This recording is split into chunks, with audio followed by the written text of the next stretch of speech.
Lucas Tomlinson, live at the White House with more on all of that. Lucas. And John, the key word from the president there is within 2 weeks. Now, the president has ordered B-2 stealth bombers to launch from Whiteman Air Force Base, Missouri. They are currently on their way to the U.S. island territory of Guam in the Western Pacific, all part of President Trump's likely negotiating strategy with Iran to get them to stop enriching uranium, a key component to make nuclear weapons. Here was the president yesterday.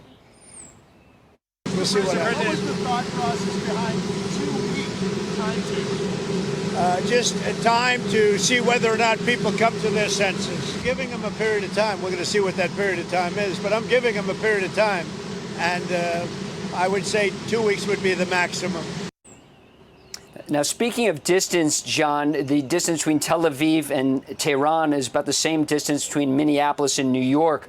These B-2s you see launching from Whiteman Air Force Base is file footage, of course, much longer distance. And around 11 a.m. Eastern time, the two formations of B-2s refueled near Hawaii on their way to Guam. It's notable after taking off from Whiteman in Missouri, they were refueled by a group of tankers, a sign they were carrying those heavy 15-ton bunker-busting bombs. Each B-2 can carry 2 of them. American fighter jets, including 5th-generation F-22s, are also headed to the Middle East, which could serve as escorts, could also strike targets in Iran themselves if ordered. And I stress if ordered, John, because if President Trump orders a strike on Iran's uranium enrichment site of Fordo, buried deep underground 2 hours south of Tehran, it might require more than one strike. Here's the former head of U.S. forces in the Middle East, General Joe Votel, who commanded U.S. Central Command when U.S. forces defeated ISIS.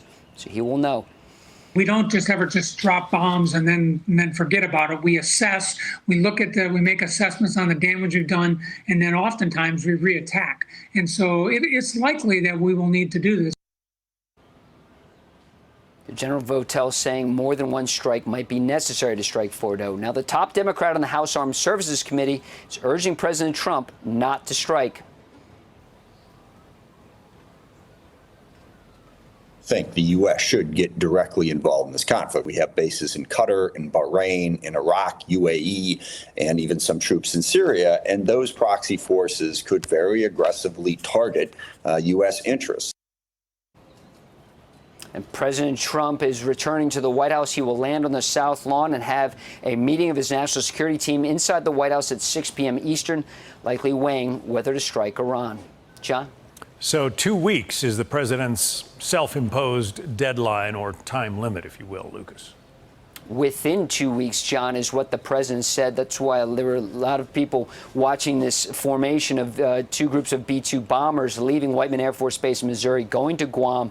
That could be a staging area for a potential strike. It does appear that this would be the go, no-go site for any potential strike in Iran, using the B-2 bombers. And, of course, you can't forget those fighter jets that have left the United States, including the F-22s from Langley, Virginia, that went to the United Kingdom, and now they're in the Middle East. We've also seen some jets leave some bases in the Middle East in Qatar, and next door in the United Arab Emirates. Some of those jets have left. We're seeing a big buildup in Saudi Arabia, though, John. All right, Lucas Tomlinson reporting from the White House, and the president will be returning there about 3 hours from now. Lucas, thank you.